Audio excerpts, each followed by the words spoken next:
आज हम लोग पढ़ेंगे दो एफोरिज्म। एफोरिज्म 57 है 58। 57 58 में पढ़ते क्या है, तो हम लोग पढ़ते हैं एंटीपैथी। जो हम लोगों ने पढ़ा है उसका यूज़ कैसे होता है। हनीमैन सर ने 57 एफोरिज्म में बताया है कि उसके एग्जाम्पल कौन कौन से हैं, एंटीपैथिक मोड ऑफ ट्रीटमेंट के एग्जाम्पल क्या है और उससे नुकसान क्या होता है, और जो फाल्टी सिम्टोमेटिक ट्रीटमेंट का तरीका है वो 58 में हनीमैन सर बताते हैं कि जब हम एंटीपैथी के बेसिस पे ट्रीटमेंट करने की कोशिश करते हैं तो क्या होता है। तो कहीं भी हनीमैन सर ने ऑर्गेनन में एंटीपैथी को क्रिटिसाइज किया है, बट किसके लिए, क्रॉनिक केस में। बट हम लोग एंटीपैथी अप्लाई कर सकते हैं। हनीमैन सर ये नहीं कहते इसे यूज नहीं करना। हनीमैन सर कहते हैं एंटीपैथी हम लोग यूज कर सकते हैं, बट वो केसेस कैसे होनी चाहिए, तो वो होनी चाहिए 67 एफोरिज्म में जो फुटनोट है वहाँ पे हनीमैन सर एक्सप्लेन करते हैं किस तरह के अर्जेंट केसेस हो जहाँ पे पेशेंट की डेथ के चांसेस हो कि वहाँ जरूरी है एंटीपैथी करना। तो हनीमैन सर कहते हैं उन केसेस में हमें एंटीपैथी अप्लाई करनी है। क्या बट सारे केसेस में अप्लाई करनी है, तो हनीमैन सर कहते हैं नहीं। तो हम लोग को जैसे पढ़ना हो एंटीपैथी है क्या, तो हम लोग लगभग 8 या 9 एफोरिज्म एक साथ पढ़ेंगे तब ज़्यादा समझ में आता है। जैसे 23 एफोरिज्म समझने के लिए पढ़ना है हमें कि एंटीपैथी होती क्या है। फिर 56 एफोरिज्म पढ़ेंगे कि इसको दिया किसने, ठीक है।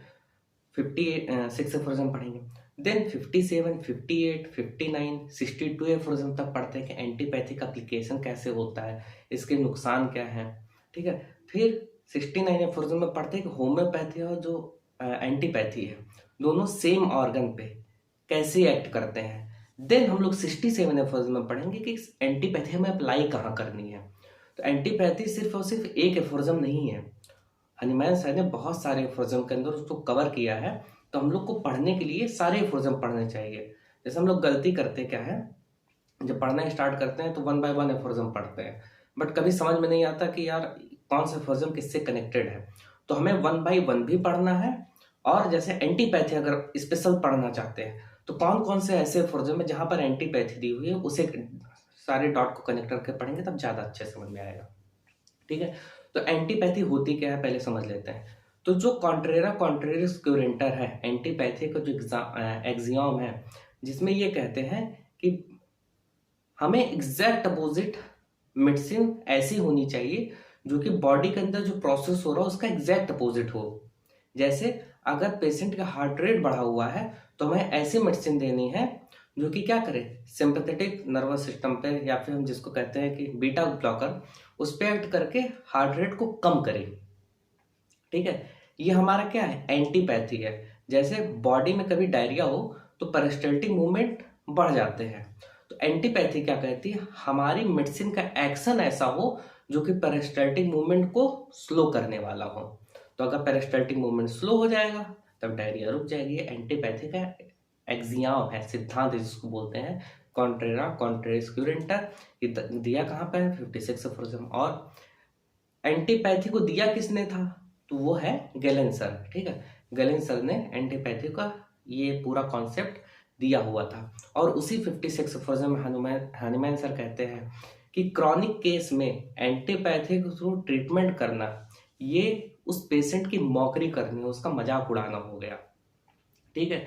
और हम लोग क्या पढ़ते हैं गैलेन सर के बारे में, तो हम लोग जब इंट्रोडक्शन पढ़ते हैं जेम्स क्रॉस सर का, तो वहां पर पढ़ते हैं कि गैलेन सर को क्या बोला जाता था, द डिसेमिनेटर। जैसे हिपोक्रेट्स सर को द ऑब्जर्वर बोला जाता था, उसी तरीके से गैलेन सर को द डिसेमिनेटर बोलते थे, और हनीमैन सर को क्या कहते थे, द एक्सपेरिमेंटर, ठीक है। तो ये सारी चीजें हम लोगों ने पढ़ी हैं। पढ़ी कहाँ कहाँ पर, इंट्रोडक्शन, 23 एफोरिज्म एंड 56 एफोरिज्म। आज हम लोग पढ़ेंगे 57 एफोरिज्म।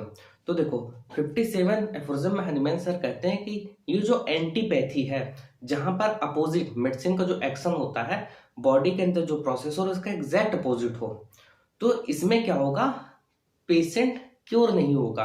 और उसके एग्जाम्पल क्या है वो हनीमैन सर 57 एफोरिज्म में एक्सप्लेन करते हैं। अब लाइन बाय लाइन इसको पढ़ते हैं। In order to carry into practice this antipathic method, Hahnemann sir कह रहे हैं कि जब हम ये दिस एंटीपैथिक मेथड को कैरी करते हैं क्योर करने के केस में जब हम प्रैक्टिस में लेकर आते हैं, द ऑर्डिनरी फिजिशियन गिव, तो हनीमैन सर करें ये जो ऑर्डिनरी फिजिशियन है, जो लोग ऐसी प्रैक्टिस कर रहे हैं एंटीपैथी के बेसिस पे कर रहे हैं, for a single symptom from among the many other symptom of the disease. जैसे मान लो किसी को ट्यूमर होता है, तो उस ट्यूमर की वजह से मान लो किसी को पेन हो रहा है, या फिर जैसे रीनल कॉलिक हुआ किसी को, और रीनल कॉलिक जब स्टूल निकलने की कोशिश कर रहा हो तो वहां पर अगर पेन हो रहा है तो वहां पर ऐसी दवाएं देना जो पेन को कम करे। कैसे करे? ऐसी दवाएं जो कि क्या कर दे, पेन के रिसेप्टर होते हैं उसे ब्लॉक कर दें। तो यही तो एंटीपैथी हुआ। तो हनीमैन सर कह रहे हैं कि जो disease, symptom of disease, disease की वजह से जो बहुत सारे सिम्टम है उसमें किसी एक सिम्टम को पकड़ के दवा देना, ये एंटीपैथी है। जो ऑर्डिनरी प्रैक्टिशनर ऐसा करते हैं तो जो डिजीज है, पेशेंट की जो ओरिजिनल डिजीज है वो क्या होती है, वो छिपी रह जाती है और आगे चल के बहुत ही सीवियर डिजीज में वो मिलती है। तो हनीमैन सर क्या लिख रहा है, in order to carry into practice this antipathic method the ordinary physician give for a single troublesome symptom from among the many other symptom of the disease। किसी डिजीज के जो बहुत सारे सिम्टम थे उनमें से किसी एक सिंगल जो ट्रबलसम सिम्टम था उसके बेसिस पे दवा देना, विच ही पासेस बाय अनहीडेड। तो हनीमैन सर ये अनहीडेड का क्या मतलब होता है? अनहीडेड का मतलब होता है जैसे बिना अटेंशन के निकल जाना। मतलब जो क्रॉनिक डिजीज थी पेशेंट को, वो फिजिशियन के अटेंशन में आनी चाहिए, अच्छा तुम्हें ये डिजीज है, या तुम्हारा ये टोटलिटी ऑफ सिम्टम है, या तुम्हारी इस डिजीज की वजह से सारे सिम्टम आ रहे हैं, बट उनमें से किसी एक सिम्टम को पकड़ के दवा दी जाएगी। तो जो ओरिजिनल डिजीज है वो क्या रह जाएगी, छिपी रह जाएगी, दैट इज अनहीडेड। तो हनीमैन सर कह रहे हैं जब हम ग्रुप ऑफ सिम्टम में किसी एक सिम्टम के बेसिस पे दवा देंगे तो disease which he passes by unheeded, a medicine concerning which it is known that is produce the exact opposite of the morbid symptom। तो अगर हम ऐसा करते हैं तो जो ओरिजिनल डिजीज है वो हमारे बिना टेंशन के निकल जाएगी, और जो मेडिसिन है जिसका कंसर्न क्या था, which it is known that produce the exact opposite of the morbid symptom, वो जो सिंगल मेडिसिन है जो सिंगल सिम्टम के एग्जैक्ट अपोजिट एक्शन है जिसका, सॉट टू बी सबड्यूडेड, वो उस सिम्टम को क्या कर देगी, सबड्यूड कर देगी, उसे छिपा देगी। फ्रॉम विच, जिसकी वजह से क्या होगा, agreeably to the 15th century old traditional rule of the antiquated medical school. तो हनीमैन सर कह रहा है कि ये वही है जो 15वीं शताब्दी में, 15th century में ये ओल्ड ट्रेडिशनल रूल होता था, पुराना तरीका है, जहां पे antiquated medical school that is bracket में contrary he can expect the palliative relief. तो हनीमैन सर कह रहे हैं ये बहुत ज्यादा पुराना तरीका है जहां पर हम पेशेंट को दिखाते हैं कि ओके तुम्हें क्या हो रहा है, पैलिएटिव रिलीफ मिल रहा है, मतलब वहां पे टेम्परेरी रिलीफ नहीं मिल रहा। अगर मान लो किसी को गैस्ट्रेल्जिया हो रही है, वहां पे उसे ओमेप्राजोल दे दिया जाए या फिर रेंटैक दे दिया जाए तो उसे ट्रांजिएंट रिलीफ मिलेगा और तुरंत ही मिल जाएगा, ठीक है। तो हनीमैन सर कह रहे हैं ये बहुत पुराना तरीका है, ये 15th century old school practitioner का तरीका है, जहां पर उस कॉज को ना ठीक करके किसको ठीक किया जा रहा है, सिम्टम को ठीक करने की कोशिश की जा रही है। आगे, he gives large dose for opium. देखो यहां से हनीमैन से एग्जाम्पल बताते हैं कि ओपियम को किस किस केस में देते हैं। तो जैसे ओपियम मॉर्फिन जिसको हम लोग बोलते हैं, या फिर कोडिन फॉर्म में मिलती है, या फिर बुडा मॉर्फिन नाम से इंजेक्शन आते हैं, तो वो क्या करती है, किसी भी तरीके का पेन हो उसे सबड्यू कर देती है। ओपियम का काम क्या होता है, वो पेरिस्टाल्टिक मूवमेंट को डिक्रीज कर देती है, जिसकी वजह से कॉन्स्टिपेशन होता है, और ओपियम देने की वजह से पेशेंट को स्लीपी होता है, मतलब नींद आती है।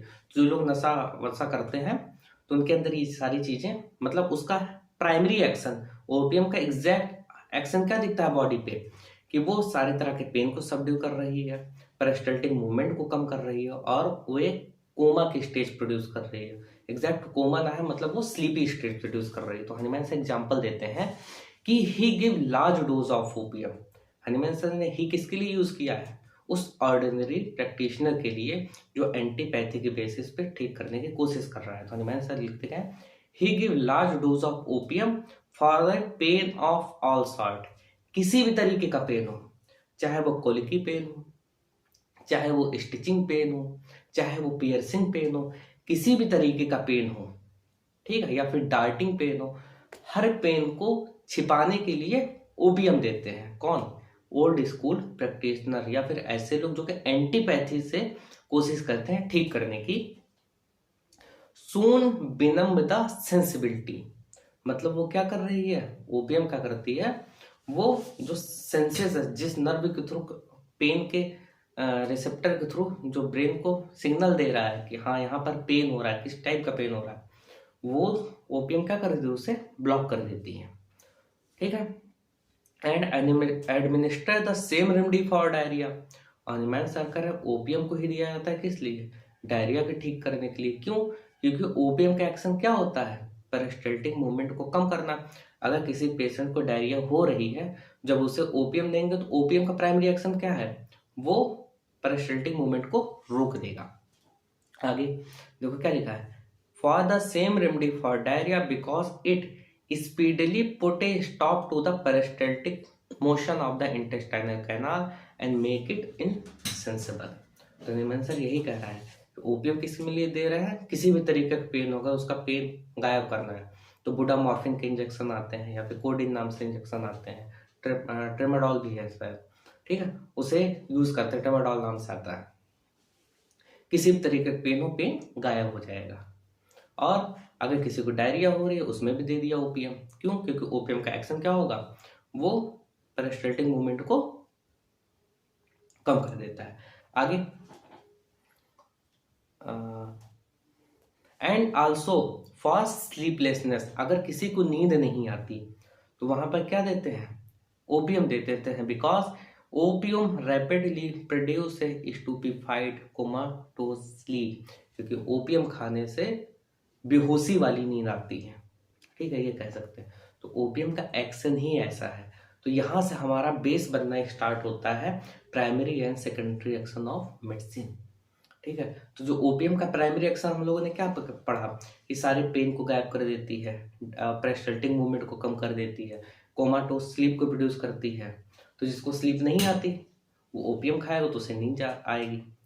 इस तरीके से जो लोग सोचते हैं ट्रीटमेंट हो जाएगा, तो निमन सर करते हैं ये तरीका क्या है क्रॉनिक केस के लिए, गलत है। 56 है, और जो मैंने सर ने लिखा आगे, he give purgative when the patient has suffered long from constipation and costiveness. Costiveness का मतलब क्या होता है, तो कॉन्स्टिवनेस का मतलब होता है कि लो मूवमेंट ऑफ बावल, हमारे बावल का अगर मूवमेंट लो है, कम है, तो उसे कॉन्स्टिवनेस बोलते हैं। तो हनुमान सर कहते हैं कि ही गिव परगेटिव, कौन?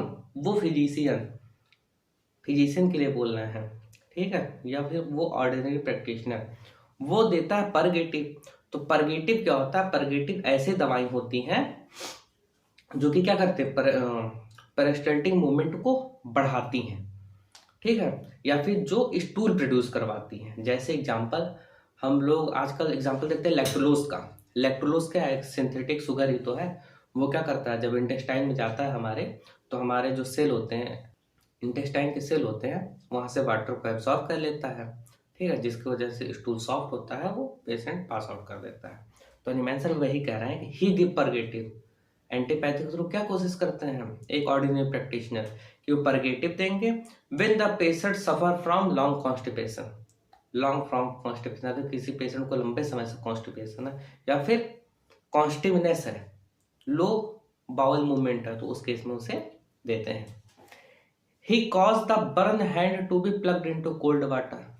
अब यहाँ पर ही किसके लिए, उस ऑर्डिनरी प्रैक्टिशनर के लिए, कि मान लो किसी को बर्न हो गया है। ये हनुमान सर उस समय की बात कर रहे हैं जब हनुमान सर थे, कि अगर किसी को बर्न हो गया है तो वो क्या कहते हैं ऑर्डिनरी प्रैक्टिस, इसको ठंडे पानी में डाल दो तो उससे आराम मिलेगा। तो हनुमान सर वही लिख रहे हैं, he causes the burn hand to be plugged into cold water which from its low temperature seems instantaneously to remove the burning pain, जिसकी वजह से जो बर्निंग पेन होता है तुरंत के लिए गायब हो जाता है, as if by magic, ऐसा जैसे जादू हो।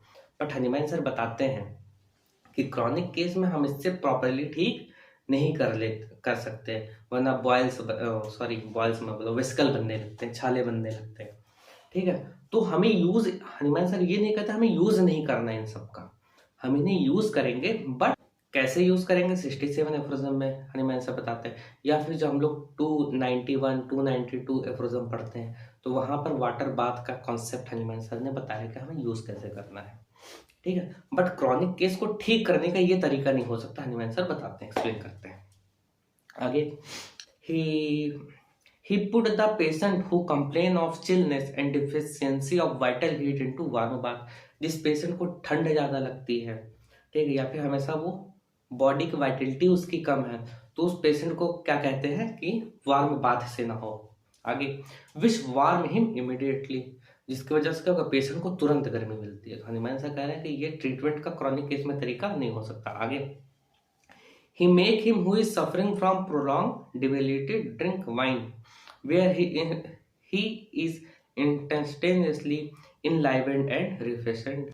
तो हनीमैन सर कह रहे हैं कि जो लंबे समय से, जैसे कई लोगों को थकान रहती है तो थकान यूज करने के लिए वाइन पी लेते हैं, तो हनीमैन सर कह रहे हैं कि जो डिबिलिटी है, जो वीकनेस हो रही है, उस वीकनेस में अगर वाइन पिलाई जाए तो उसमें क्या होगा, पेशेंट को तुरंत तो महसूस होगा इनलाइवेंट, कि उसको एनर्जी मिल गई है और वो बहुत ज़्यादा रिफ्रेश महसूस कर रहा है, बट वो लॉन्ग टर्म के लिए सही नहीं है। आगे, एंड इन लाइक मैनर, और इसी तरीके से he employ other antipathic remedial mean. Hahnemann sir ऊपर सारे एग्जाम्पल दिए, उसके बाद बताते हैं कि ऐसे ही समझो कि वो एंटीपैथी ऐसे ही यूज की जाती है कि एग्जैक्ट अपोजिट बेसिस पर, but he has very few beside those just mentioned. तो हनीमैन सर कह रहे हैं मैंने ऊपर जो बताया, दोज जस्ट मेंशन्ड, हमें जो मैंने ऊपर जस्ट बताए हैं, ये बहुत ही कम एग्जाम्पल है एज कंपेयर टू जो एंटीपैथी के थ्रू ट्रीटमेंट करने की कोशिश की जा रही है उससे कम,